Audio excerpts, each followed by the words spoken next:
train back is the Great Western train. The Great Western is a popular line. Their engines, right to the very end, adopted a Victorian style of polished brasswork and dark green paint and orange lines, and like a golden egg cup in the middle of the boiler. When the railways were nationalised, the Great Western became British Rail Western Region. No one seemed to like that. More recently, the name Great Western has returned again to trains working out of Paddington. Cut.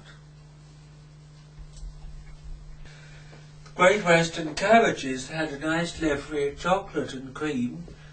Edwardian ones had a nice lot of roof lighting, called a clerestory. Its bright silvery windows would gleam in the sunshine. There is more Great Western preserved than all the rest put together. Quite a number of steam engines still exist, some in steam almost every day through the summer.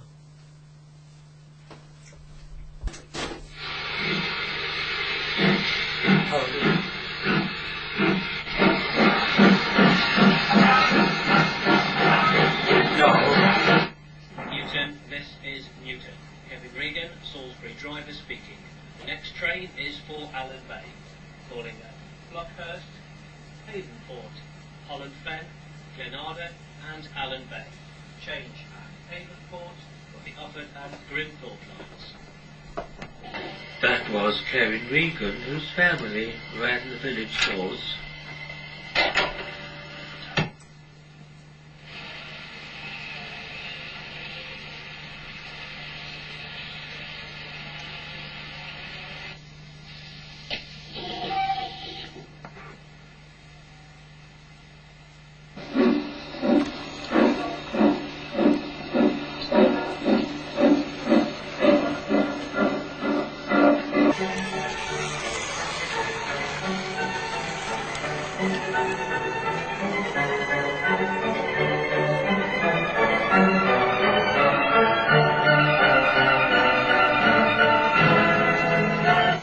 Approaching Blockhurst.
Now for railway enthusiasts wishing something more technical, let's look at the signal system. Beneath the dual carriageway, a toy tin-plate signal box by Hornby in the 1930s, at the cost of a tenner. It is half, to be put against a wall, or could purchase two. Very interesting is the signal box at the other end of Newton. This is a southwestern style, quaint, with windows high up beneath the roof.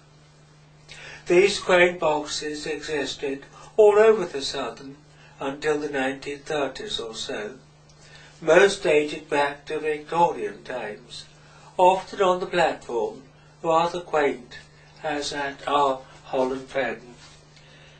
Even into the suburbs these were found.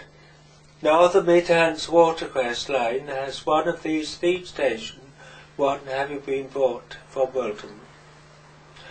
Outside a typical southwestern signal, standardised by the Southern, similar in style to most Scottish signals, lattice post and hollow finial, all pointed down, lower quadrant, at about 20 to the vertical. Later, the southern meanly made signals out of two old rails, an example beneath the dual carriageway, by then pointing upwards, upper quadrant.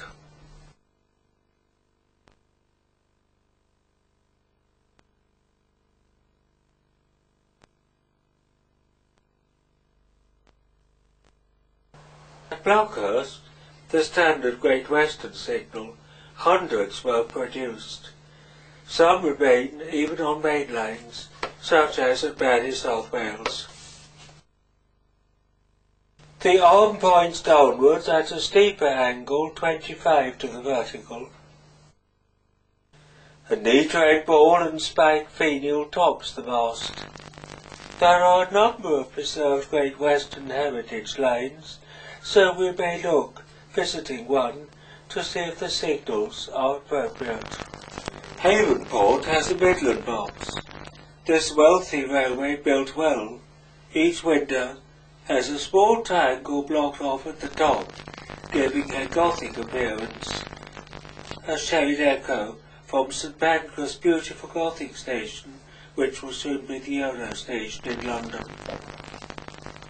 Near the cathedral, a Great Northern signal, the arm pivoted in the middle, so it drops down clear of the post.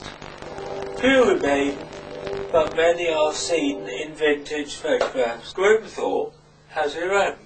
It made the signalman pop out. The roof is in the shape of a van.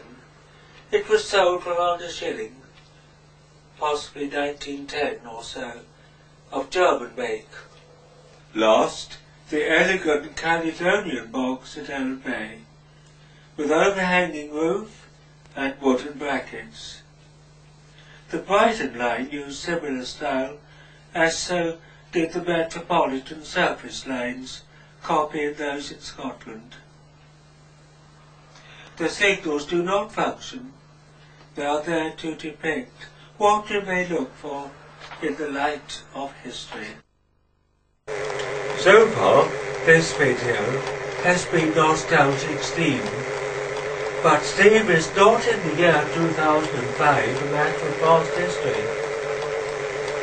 British people appear to have an affection for steam, there being more steam in Britain than anywhere else. Salisbury Station has the Cathedral's Express most weeks, mainly in summer, from an engine of this class.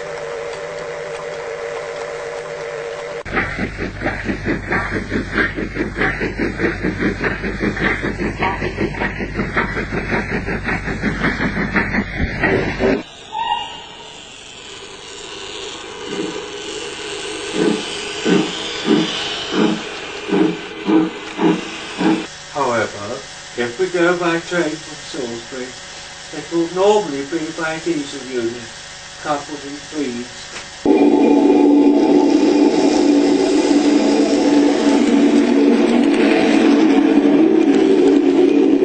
Avonshire has the European freight depot beneath the dual carriageway, with red EWS diesel loco now seen daily on a freight through Salisbury. Thus our models reflect the year 2005 rather than nostalgia.